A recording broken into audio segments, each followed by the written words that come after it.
কোলাশন ready.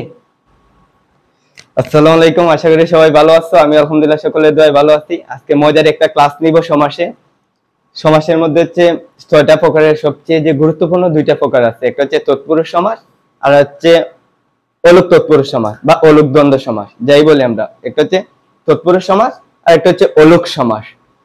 এই দুইটার মধ্যে তফাৎটা কি আমরা যদি একটা শিখি আর একটা পারবো।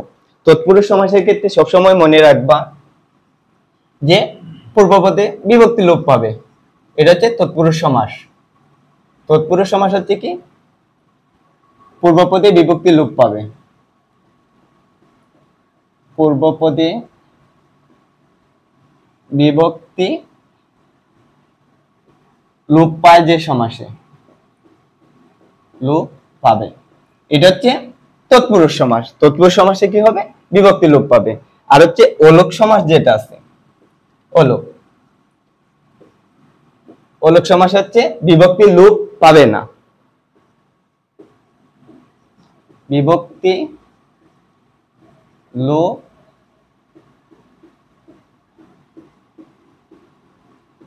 পাবে না।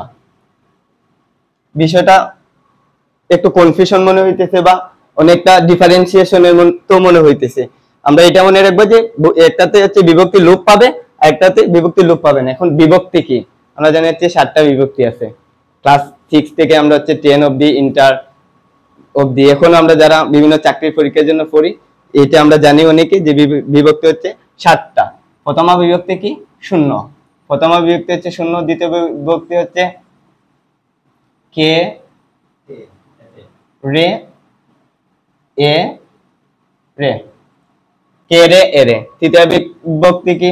দ্বারা দিয়ে কর্তৃক, দ্বারা দিয়ে, দ্বারা দিয়ে কর্তৃক, এগুলো হচ্ছে তৃতীয় বিভক্তি।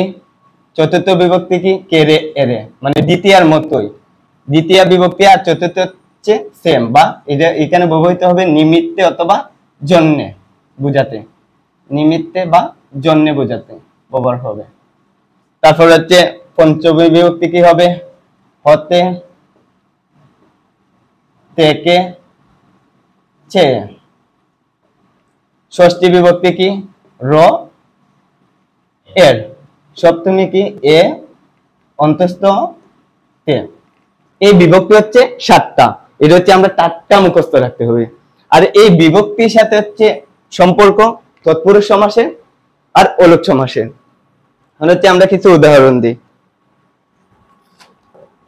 আমরা যদি তৎপুরুষ সমাসে কি বলছি যে হচ্ছে বিভক্তি লোপ পাবে।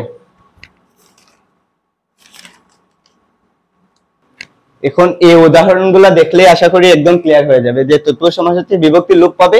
কিভাবে বিভক্তি লোপ পাবে? এটা হচ্ছে সমাসের শব্দ যে দুঃখপ্রাপ্ত।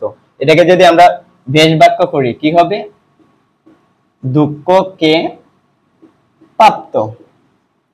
এখন আমরা জানি হচ্ছে বিভক্তির বৈশিষ্ট্য কি? বিভক্তি হচ্ছে পূর্বপদে বসে। পূর্বপদ কি? আমরা হচ্ছে এখানে যদি আমরা কি করি, এখানে কয়টা পদ আছে? একটা হচ্ছে দুঃখ আর একটা হচ্ছে প্রাপ্ত। এখানে হচ্ছে 2টা পদ। দুঃখ যেটা এটা হচ্ছে পূর্বপদ, এটা হচ্ছে পূর্বপদ, আর প্রাপ্ত যেটা এটা হচ্ছে পরপদ। বিভক্তির বৈশিষ্ট্য হচ্ছে পূর্বপদে বসবে। তাহলে এখানে দেখো তুমি, এখানে আমরা কি ছিল যে দুঃখ প্রাপ্ত। বেশ বাক্য কি? দুঃখ কে প্রাপ্ত। কে বিভক্তি লোপ পাইছে। বিভক্তি লোপ পাওয়া মানে কোন সমাস? তৎপুরুষ সমাস। এখন কোন বিভক্তি লোপ পাইছে? পরীক্ষার মধ্যে কিন্তু এই প্রশ্ন আসে যেটা কোন তৎপুরুষ সমাস, কে কোন জায়গায় আছে। আমরা দেখি কে রে এ রে, এটা কোন সমাস? দ্বিতীয়া তৎপুরুষ। এখন এটা কি বুঝতে পারছি? এটা হচ্ছে দ্বিতীয় তৎপুরুষ সমাস।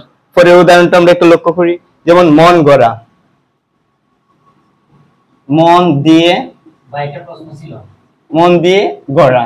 ভাই কি পুরুষ সমাস আছে, নারী সমাস নাই? মন দিয়ে গড়া, ওকে ভাই পরে আসতেছে। মন দিয়ে গড়া। এখন আমরা দেখি যে মন গড়াকে আমরা বেশ বাক্য করে চাইতে হচ্ছে মন দিয়ে গড়া। দেখো মন দিয়ে গড়া, এখানে হচ্ছে দিয়ে লোপ পাইছে। আমরা একটা শব্দ ইউজ করি মন গড়া, বাট আমরা কি বলার সময় বলিনি মন দিয়ে গড়া? না, বেশ বাক্য হচ্ছে মন দিয়ে গড়া। দিয়ে কিন্তু লোপ পাইছে, এবার মন গড়া বলি, দিয়ে এটা আমরা উচ্চারণ করি না। এখন দিয়ে হচ্ছে এটা একটা বিভক্তি।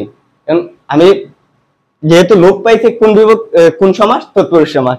এখন যদি বলি কোন তৎপুরুষ সমাস, এখন আমরা বিভক্তিতে যাব। 7টা বিভক্তির মধ্যে আমরা দেখব দিয়ে কোন জায়গায় আছে, তৃতীয়াতে আছে, দ্বারা দিয়ে কর্তৃক তৃতীয়াতে আছে, সেজন্য আমরা বলবো তৃতীয়া তৎপুরুষ। এই মন গড়া কোন সমাস, তৃতীয়া তৎপুরুষ সমাস। ওকে, বসত বাড়ি, এটা উদাহরণ দিলে হচ্ছে বসতের নিমিত্তে বাড়ি। আমি বলছিলাম না যে দ্বিতীয় বিভক্তি হচ্ছে কেরে এরে, আর চতুর্থ হচ্ছে দ্বিতীয়ার পুনরূপী বা নিমিত্ত অথবা জন্য ব্যবহার হবে। যেমন হচ্ছে বসত বাড়ি, বসতের নিমিত্তে বাড়ি। বিলেত ফেরত, বিলেত থেকে ফেরত, হতে থেকে চেয়ে। আমি যদি বলি যে কোন তৎপুরুষ সমাস, হতে থেকে চেয়ে, হতে থেকে চেয়ে কোন তৎপুরুষ, পঞ্চমী তৎপুরুষ। তারপর হচ্ছে দেশ সেবা, এটা দেশ বাক্য করলে হয় দেশের সেবা, দেশের দেশের সেবা। দেখো এখানে এই দেশ সেবা থেকে এখানে কোনটা, দেশের সেবা থেকে কোনটা লোপ পাইছে, এই রটা লোপ পাইছে। সেজন্য আমরা বলবো হচ্ছে কি এটা হচ্ছে তৎপুরুষ সমাস, কারণ পূর্বপদে বিভক্তি লোপ পাইছে। এখন প্রশ্ন হচ্ছে কোন তৎপুরুষ, র এর ষষ্ঠী তৎপুরুষ, ষষ্ঠী তৎপুরুষ।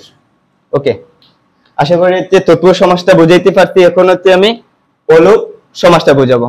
ভাই নারী সমাজ বুঝালেন না? এই প্রশ্ন করে দিয়া এখন হচ্ছে অলোক সমাস। যেটা অলোক সমাসে আমি কি বলছিলাম যে হচ্ছে বিভক্তি লোপ পাবে না। এখন আমরা দেখি বিভক্তি লোপ পায় কিনা। এখানে একটা উদাহরণ লিখছি, সাপে নেউলে। এখন দেখো এখানে সাপ, সাপে একার আছে, একার বলতে কি এ আছে, এর উচ্চারণ আছে। তাহলে এটা হচ্ছে আমরা যদি বেশ বাক্য করি কি হবে, সাপে, সাপে ও নেউলে। এখানে কিন্তু আমরা বেশ বাক্যে যা সমাসের বাক্য তা কোনো পরিবর্তন হয় নাই, কিন্তু এখানে যে এ আছে এটা হচ্ছে এ বিভক্তি কি আছে, সপ্তমী বিভক্তি, এ অন্তস্থতে, কিন্তু বিভক্তি কি হয়েছে, লোপ পাইছে, লোপ পায় নাই। সেজন্য এটা হচ্ছে কি অলোক সমাস। তারপর আমরা আরেকটা উদাহরণ দিব, মায়ে, মায়ে জিয়ে। বেশ বাক্য করলে কি হবে, মায়ে ও জিয়া। এখানে দেখো বেশ বাক্য যে আমরা করছি মায়ে, এই যে এ আছে, এটা কিন্তু একটা বিভক্তি, এই বিভক্তিও কিন্তু লোপ পায় নাই, সেজন্য এটা কি অলোক সমাস। এখন আমি আরেকটা মানে ওভারভিউ দিয়ে দিতেছি যে তৎপুরুষ সমাস হচ্ছে পূর্বপদে বিভক্তি লোপ পায়, আর অলোক সমাস হচ্ছে বিভক্তি লোপ পায় না। এখন হচ্ছে যে উদাহরণগুলা দিছি বইয়ে আরো অনেকগুলা উদাহরণ দেয়া থাকবে, একটু টেকনিক অনুসারে আর কি মনে রাখবা, কয়েকবার পড়লে আশা করি খুবই ইজিলি আয়ত্ত করা যাবে আর কি। ধন্যবাদ সবাইকে।